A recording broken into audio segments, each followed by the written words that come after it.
या आपकी तरफ से दो कौन सी ऑप्शंस हैं, क्योंकि ऐसे मामलात में आखिर में जाके अफाम तफहीम से मामलात हल हो जाते हैं। जी आ रही हैं। अच्छा, एक जो पुलिस की रिपोर्ट थी थाना डिफेंस से की, वो मैंने पढ़ी है, जो पुलिस ने दी है, और उसमें पुलिस ने बड़ा वाज़ेह तौर पर लिखा है कि जो खातून यानी हामजा मुख्तार जो इल्ज़ामात लगा रही हैं मोहम्मद आज़म पर, फैसल आज़म पर, बाकी जो दीगर नामजद अफराद हैं वो बेबुनियाद हैं, उनका सदाकत से कोई ताल्लुक बातें कर रहे हैं। एक खातून आई, उन्होंने आकर आपके साथ जो है वो सलाम बताया कि वो आपकी क्लास फेलो हैं और उन्होंने भी आपके ऊपर इल्ज़ामात लगाए।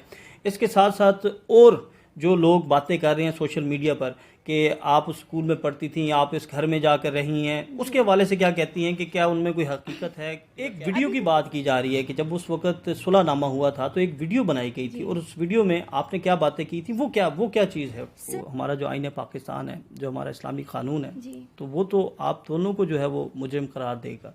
अगर ये साबित हो जाता है तो सज़ा तो उनके लिए भी और सज़ा आपके लिए। सज़ा मेरे लिए। तो लोग बड़ा कह रहे हैं कि आपकी बाबर आजम के साथ तस्वीर नहीं है, सिर्फ एक तस्वीर आप जो है वो मंजर आम पर लेके आई हैं। क्या और आपके पास शवाहिद मौजूद हैं कि वो लोगों को क्या पैगाम देंगे? इंसाफ करें, हर इंसान एक बराबर है, चाहे स्टार है चाहे कोई आम बंदा है, गलती हर इंसान से होती है। एक और क्वेश्चन है लोगों का कि इस वक्त का तयन क्यों किया गया जब वो बैरून मुल्क। अच्छा, एक और बात चल रही है कि आपका अबॉर्शन एक नहीं 2 दफ़ा हुआ है। आखिरी बात, एक तस्वीर बड़ी वायरल हुई कि आपकी इस शख्स के साथ शादी थी, वो क्या थी?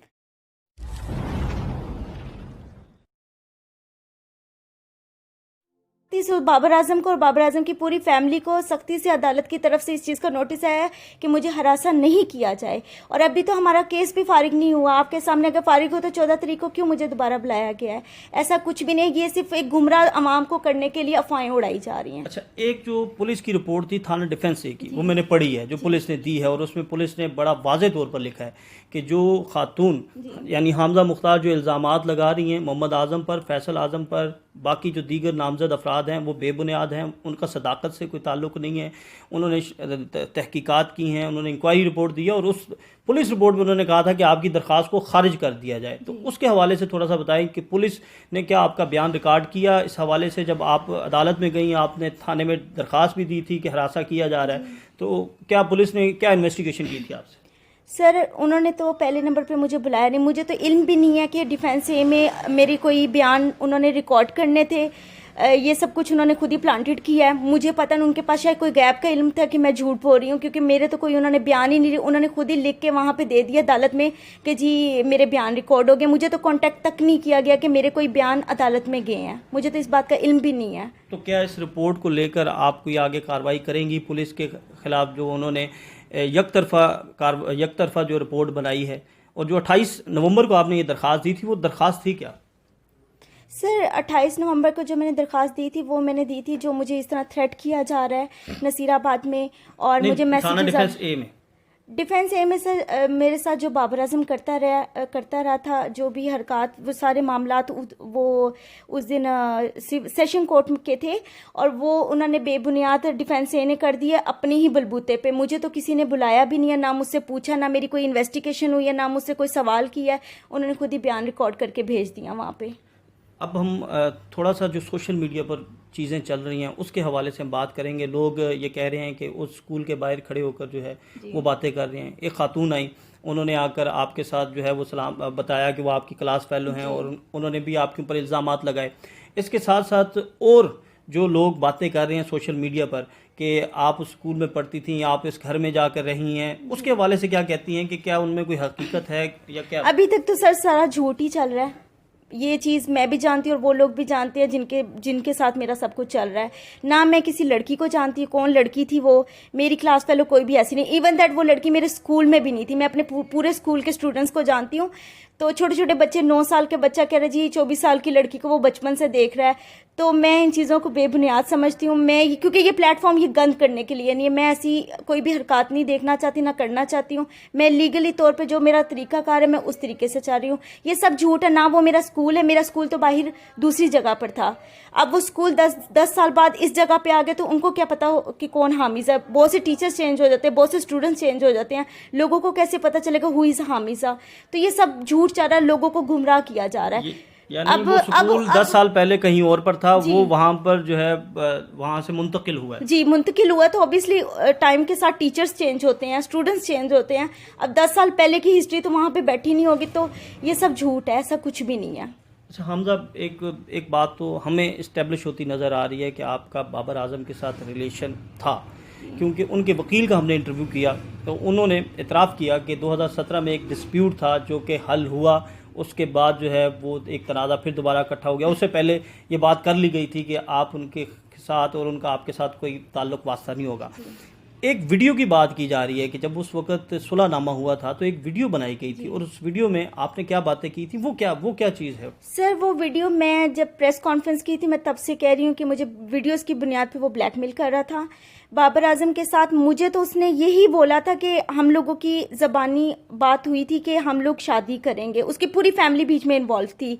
उन्होंने मुझसे सर एक पेपर पे साइन करवाए थे, वो पेपर प्रॉपरली ब्लैंक था लेकिन ऊपर उसके सुलहनामा लिखा हुआ था। उसकी तहरीर क्या थी ना मैंने पढ़ी, ना मुझे इस चीज़ का इल्म है। पहले नंबर पे ये था, दूसरे नंबर पे उन्होंने ज़बरदस्ती मुझे अपने ही प्लेस पे बुलाकर वीडियो बनाई थी और उस वीडियो में उन्होंने मुझे ये कहा था कि आप सिर्फ ये बोल दें कि आपके हमने बयान रिकॉर्ड करवाना है पुलिस स्टेशन में ताकि बाबर को हम क्लियर कर दें। तो ऑब्वियसली जब बाबर के साथ मेरा घर बस रहा था, मैं बेवकूफ़ तो थी नहीं अपना घर खराब करती और ना मैं इस मुकाम तक आना चाहती थी। इज्जत से मैं सब कुछ ख़त्म करती। मैंने ये बयान दिया था कि मैं बाबर को नहीं जानती, मेरा बाबर से कोई ताल्लुक़ नहीं है, मैं मीडिया के कहने पर बाबर आजम को तंग कर रही हूँ।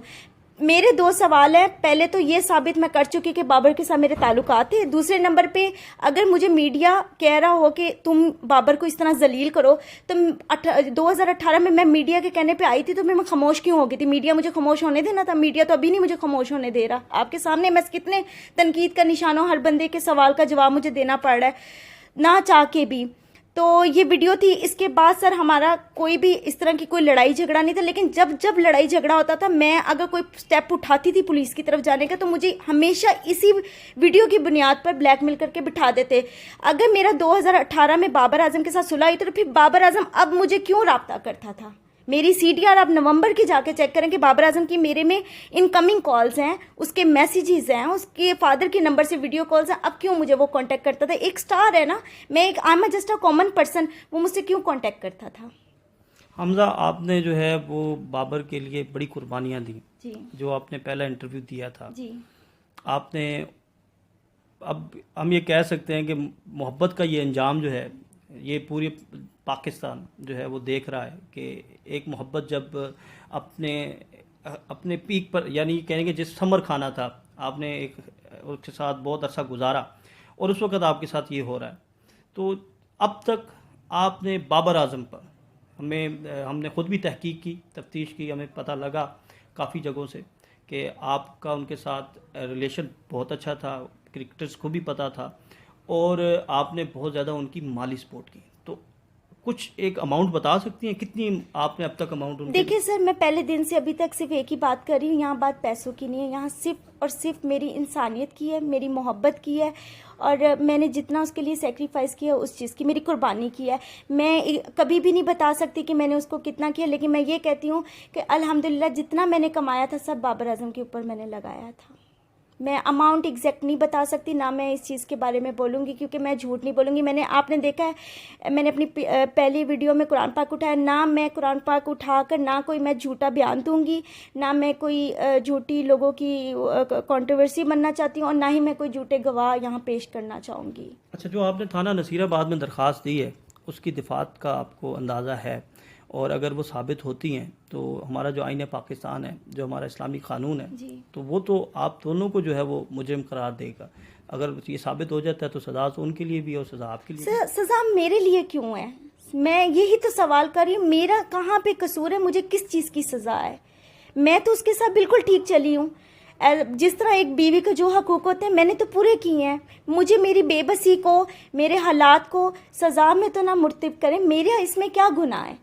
गुनाह तो बाबर आजम ने किया, मैंने तो नहीं किया। मैं तो उसके साथ बिल्कुल ठीक चलती रही, आज की तारीख तक मैं उसके साथ सही चलती रही। अच्छा, लोग बड़ा कह रहे हैं कि आपकी बाबर आजम के साथ तस्वीर नहीं है, सिर्फ एक तस्वीर आप जो है वो मंजर आम पर लेके आई हैं। क्या और आपके पास शवाहिद मौजूद हैं कि वो आपने अदालत में पेश करने हैं या मुनासिब वक्त का इंतज़ार कर रही हैं? सर बहुत सी चीज़ें हैं जो सामने बार बार आके उनको जुटला के, उनको एक ट्रैक पे जिस पे मैं जा रही हूँ लोग उसको गलत बना के आप समझ सकते हैं कि डिनाई कर देते हैं। मेरे पास मज़ीद जो सारे एविडेंस हैं वो मैं अदालत में पेश करूँगी। चलें, ठीक हो गया। अच्छा, आखिर में सिर्फ इतना बता दें कि अब की तक की क्या सूरत हाल है, केस कहाँ तक पहुँचा है, आपकी क्या क्या बयानात हो चुके हैं, उनकी फैमिली के साथ कोई रब्ता हुआ है, कोई बैकडोर जो है वो आपसे सुलह की बात कर रहा है? नहीं सर, सुलह की बात तो नहीं कर रहा, धमका ज़रूर रहा है। हर तरफ से मुझे धमकियाँ आ रही हैं, कभी मुझे आ रही, कभी मेरे लॉयर को आ रही, कभी मुझसे जुड़े हुए लोगों को आ रही हैं, कॉल्स आ रही हैं, थ्रेट कर रहे हैं।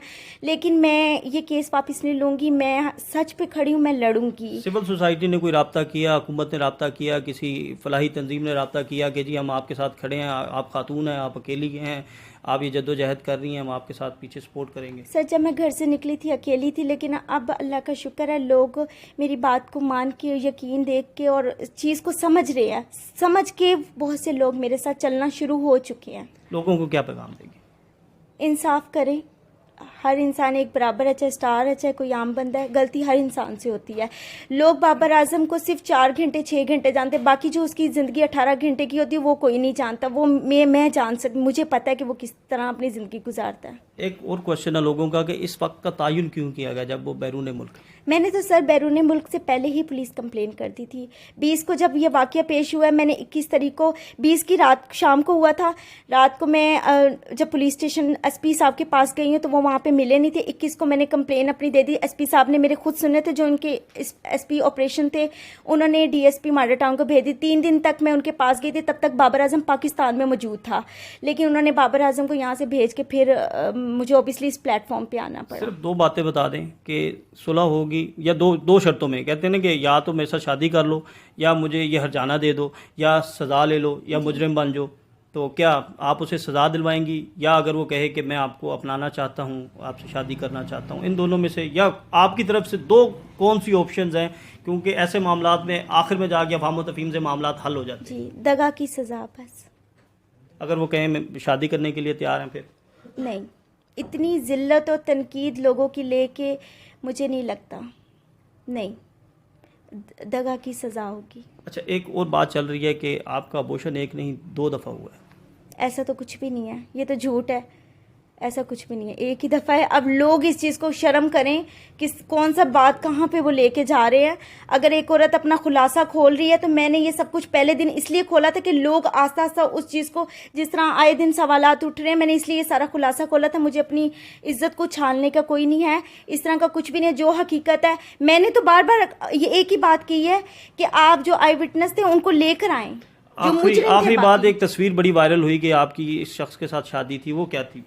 सर, वो मेरे फ्रेंड थे। अब मैं आपके साथ बैठी हूँ, आपके साथ एक पिक्चर बन जाए, कल आपके साथ मेरा कोई बना दे, इस तरह तो मेरी हज़ारों मेरे दोस्तों के साथ है, लड़कियाँ भी हैं, लड़के भी हैं, मैं भी एक आम बंदी हूँ। मैंने ये तो नहीं बोला कि मैं घर के अंदर बैठी हुई हूँ, मैंने ये बोला कि मैं सेल्फ मेड वूमेन हूँ, मैंने बाहर फिरना है, कमाना है। जब इंसान कमाने के लिए निकलता है, बहुत से लोगों के साथ खाना पीना, उठना बैठना होता है। तो ये सब बेबुनियाद मतलब किरदार के ऊपर बातें उठाई जा रही हैं, लेकिन मुझे इस चीज़ का कोई डर नहीं है।